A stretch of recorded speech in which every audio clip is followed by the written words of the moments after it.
Hello दोस्तों, welcome to Uttarakhand समाधान। तो दोस्तों, डेली टेस्ट सीरीज आज है हमारा भाग 103, जिसमें हम देखेंगे महत्वपूर्ण 20 प्रश्नों को। तो चलो शुरू करते हैं आज के इस महत्वपूर्ण सीरीज को। और जिसने भी अभी तक चैनल को सब्सक्राइब नहीं किया दोस्तों, सब्सक्राइब कर लें, क्योंकि अभी बहुत कुछ यहाँ पर आने वाला है।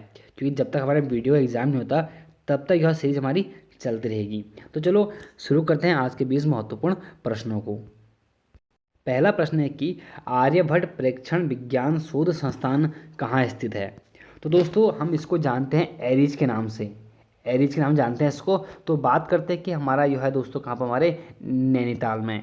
इसकी स्थापना दोस्तों हुई तो थी हमारे 1954 में हमारे वाराणसी में, लेकिन 1955 में इसे हमारे शेर के डांडा में स्थानांतरित किया गया था।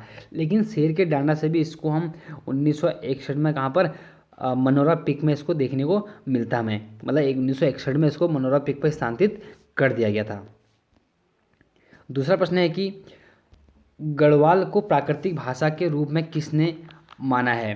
दोस्तों, बहुत अच्छा प्रश्न है कि गढ़वाल को एक जो हमारी प्राकृतिक भाषा है के रूप में किसने इसको माना है। तो इसका जो हमारा सही आंसर दोस्तों वह है हमारा कौन सा, बी, मैक्स मूलर।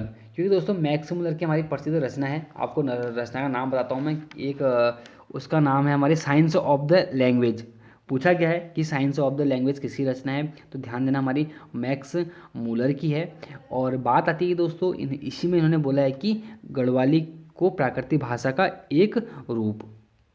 अगला प्रश्न है कि तीसरा, उठो गढ़वालियों किसकी प्रसिद्ध कविता है। तो दोस्तों, उठो गढ़वालियों जो प्रसिद्ध कविता है हमारी, जो है हमारे सी सत्यनारायण रतुड़ी जी की। और बात करते हैं चौथे प्रश्न पर कि आज का पहाड़ नामक जो पत्रिका है यह कहाँ से निकलती है। तो दोस्तों, आज का नामक जो ये पत्रिका है यह हमारी निकलती है सी पिथौरागढ़ से। इसके साथ ही आप लोग एक और याद रखना, आज का पहाड़ों कौन सा हमारा, मध्य हिमालय। और नैनीताल से निकलने वाला दोस्तों हमारा एक पहाड़ और एक उत्तरा होती है। अल्मोड़ा से हमारे पूर्वासी नामक पत्रिका निकलती है। और भी बहुत कुछ है अल्मोड़ा से। और बाकी होने पर तो छोटी छोटी पत्रिकाएं कहीं ना कहीं से दोस्तों निकलती रहती हैं, लेकिन कुछ खास हमारी यही हैं। पांचवा प्रश्न है कि निम्न में से किस पुस्तक, कौन सी पुस्तक हरिकृष्ण दुर्गा दंती की है। दुर्गा दंती, दुर्गा ने सही नहीं लिखा है तो सही कर लें इसको हम, दुर्गा दंती करके, ठीक। तो आधा सॉरी, एक दो और यहाँ पर आएगा। तो इसका जो यह जो पुस्तक है दोस्तों हमारी, मतलब इनके द्वारा जो रचित पुस्तक है वो हमारी कौन सी, वो है सी चेतावनी। तीसरा प्रश्न है कि पशु पक्षी राजा रानी भूत प्रेत संबंधित गीत आते हैं। तो दोस्तों जो हमारे गीत आते हैं ये हमारे आते हैं सी लोक कथा में। अब दोस्तों लोकगीत में क्या आते हैं, देखिए लोकगीत जो हमारे होते हैं, धार्मिक गीत हो, सांस्कृतिक गीत हो, ऋतु गीत हो, प्रेम या प्रणय गीत होते हैं। और लोक गाथा में दोस्तों हमारे वो गीत आते हैं जैसे कौन सा, हमारा लोक गाथा एक प्रसिद्ध जागर पवाड़े। और लोक कथा में दोस्तों हमारे ऐसे आते हैं जैसे राजा रानी संबंधित, भूत प्रेत और परियों से संबंधित, पशु पक्षी संबंधित, ये हमारे सभी लोकगीत में, लोक कथा में आते हैं। सातवां प्रश्न है कि टिहरी में अंग्रेजी शिक्षा की शुरुआत किसने की थी। तो इसका जो सही आंसर दोस्तों हमारा वह है इसका बी, प्रताप शाह ने। और आठवां प्रश्न है कि राज्य में गंधक की खोज कब हुई थी। तो बड़ा अच्छा प्रश्न है। तो राज्य में गंधक की जो खोज हुई दोस्तों वो हुई थी डी 1957 में। और हुई कहाँ पर थी, अब वो ध्यान रखना, एक हमारा चमोली का नंद प्रयाग है, वहाँ पर इसकी हमारी क्या खोज हुई थी। नवा प्रश्न है कि रामशिला मंदिर कहाँ स्थित है। तो दोस्तों रामशिला जो हमारा मंदिर है यह हमारे बी, अल्मोड़ा में स्थित है। और 10वां प्रश्न है कि गढ़वाली भाषा को डॉक्टर ग्रियर्सन ने कितने भागों में बांटा है।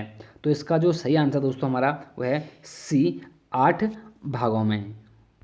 11वां प्रश्न है कि भारत में पशु चिकित्सा का मक्का किसे कहा जाता है। तो दोस्तों भारत में पशु चिकित्सा का जो मक्का बोलते हैं हम, वो बोलते हैं मुक्तेश्वर को। मुक्तेश्वर दोस्तों नैनीताल में है। और बात करते हैं यहाँ पर कब हुई थी इसकी स्थापना, तो 1893 में, मतलब पशु चिकित्सा संस्थान की। और 12वां प्रश्न है कि भारत का प्रथम डाक टिकट कब जारी हुआ था। तो दोस्तों भारत का जो प्रथम डाक टिकट जारी हुआ था हमारा वो होता 1854 में। और करने वाला कौन था, तो भारतीय सर्वेक्षण विभाग। और 13वां प्रश्न है कि किस महाद्वीप को नई दुनिया कहा जाता है। तो इसका जो सही आंसर दोस्तों वो है हमारा सी, उत्तरी अमेरिका को दोस्तों हम नई दुनिया का देश कहते हैं या नई दुनिया का महाद्वीप कहते हैं। 14वां प्रश्न है कि विश्व में सर्वाधिक यूरेनियम उत्पादित करने वाला देश कौन सा है। तो दोस्तों विश्व में जो सर्वाधिक यूरेनियम उत्पादन करता है वो हमारा कौन, बी, कजाकिस्तान करता है। तो 20 का आंसर सही होता है। और 15वां प्रश्न है कि विश्व में सर्वाधिक सोयाबीन उत्पादित करने वाला देश कौन सा है।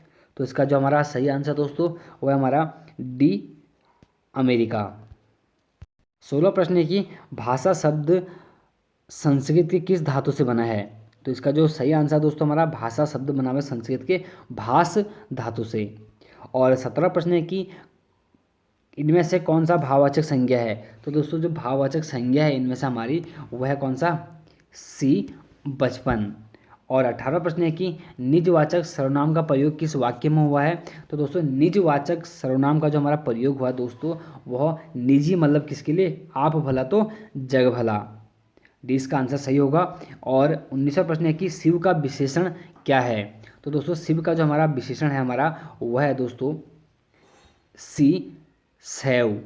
और सी इसका आंसर सही है। और 20वां प्रश्न है कि वह घर पहुंच गया क्रिया है। तो दोस्तों वह घर पहुंच गया जो हमारी क्रिया है दोस्तों हमारी कौन सी, सी, संयुक्त क्रिया है। तो दोस्तों मिलते हैं नेक्स्ट वीडियो में। जय हिंद, जय भारत।